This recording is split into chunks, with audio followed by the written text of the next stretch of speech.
We stay winning with Trump. We stay winners. We're winners.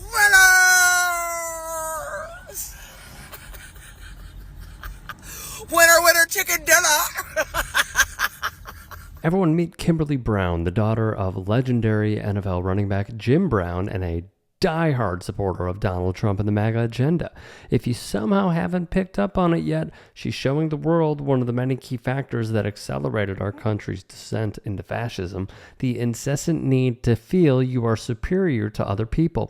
These Democrats, these Democrats, they're demons. They're demons. They're demons with mental illnesses that have Trump derangement syndrome that are trying to destroy our country, destroy our spirit, destroy everything.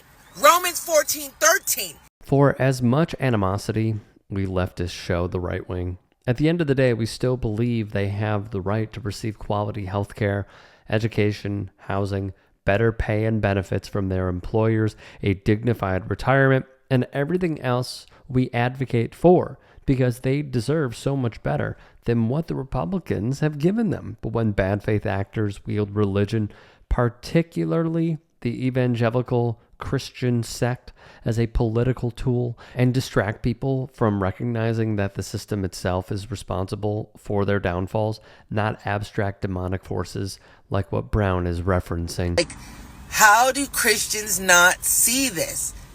You're the opposition. So when you come out and you hate Trump, that just shows me you're a demon.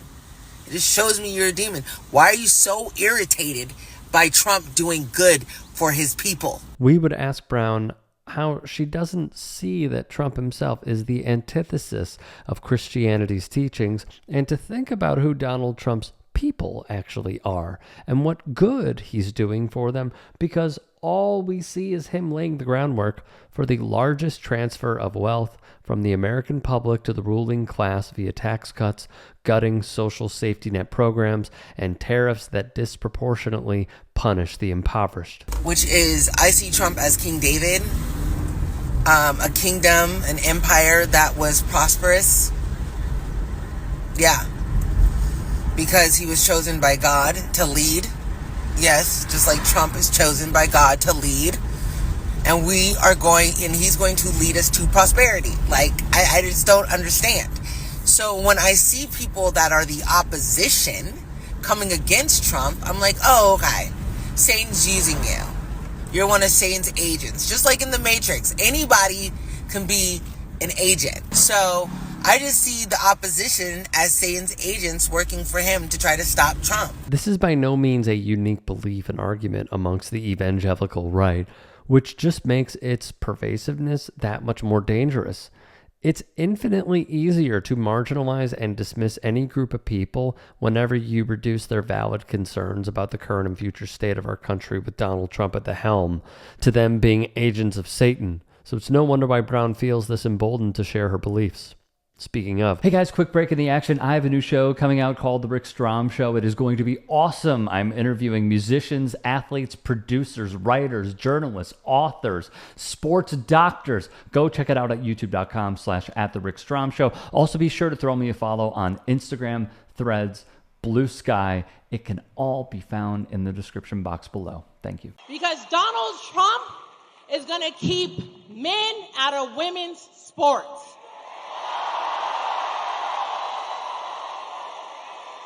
Brown fed red meat to the MAGA base while campaigning for Trump in Pittsburgh. And that's the same thing that's going to happen to your daughters. They're going to have major injuries, mental trauma of men coming into our bathrooms and our locker rooms. Missed opportunities, scholarships taken away. And guess what? Who's going to bear the cost of that? You, as the parent. You're going to bear the cost of full tuition in this Biden-Harris economy. Who can afford that? I can't. Can you? Exactly. And that's why we need to protect Title IX, because Title IX protects us women in sports, bathrooms, and locker rooms. Let's just call this for what it is. fear-mongering and demonizing the entire trans community solely because Trump and the Republicans know that combining preconceived bigotry with a sense of unfairness is exactly what the base wants to hear, regardless of it being an entirely manufactured issue. Brown even workshopped her talking months in the weeks leading up to this rally speech, showing MAGA that she's more than willing to throw an entire community under the bus to personally benefit herself in true Republican fashion. Where do you think this evil comes from? I mean, who in their right mind thinks it's okay for men to play women's sports or vice versa? Joe Biden. Okay. That God puts the Holy Spirit on a pedestal. Just like a husband puts his wife on a pedestal. And that's why, as women, we need to be protected, just as the Father protects the Holy Spirit. She is the guide, just as the woman is the guide for the children in the household. But with what Biden is trying to do now is he's trying to bring transgenders into sports.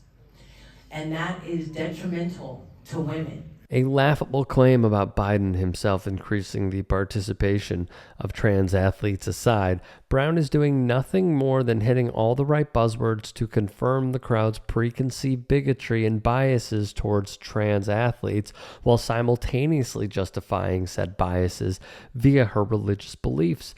And that's sadly all you need to do to be a conservative political commentator. And for a 300-pound man to go against me, that's going to put me at risk, and it's going to put other girls and women at risk, as well as the mental trauma of them coming into our safe spaces. It's unfair. They're taking away opportunities. They're taking away funding. They're taking away women's rights. And Title IX was to protect us. Title IX was to give us a fair, equal playing field and not to be discriminated against. This is not similar. This is a whole other sex coming into our sport and taking over. And I don't understand how the Biden-Harris administration is pushing this agenda. At the time of this Fox News appearance, just days before the 2024 election, according to NCAA President Charlie Baker, there were fewer than 10 trans athletes out of the over 500,000 total athletes competing in collegiate sports. If that doesn't show you that this is more about cruelty and marginalization instead of competitive fairness and a legit concern for women's rights, then we don't know what else to tell you. If you can and are willing, please become a paid member here at TYT Sports. And or go to tyt.com/join. In addition, you can follow me on Twitter, Instagram, and TikTok. Appreciate it. Have a great day.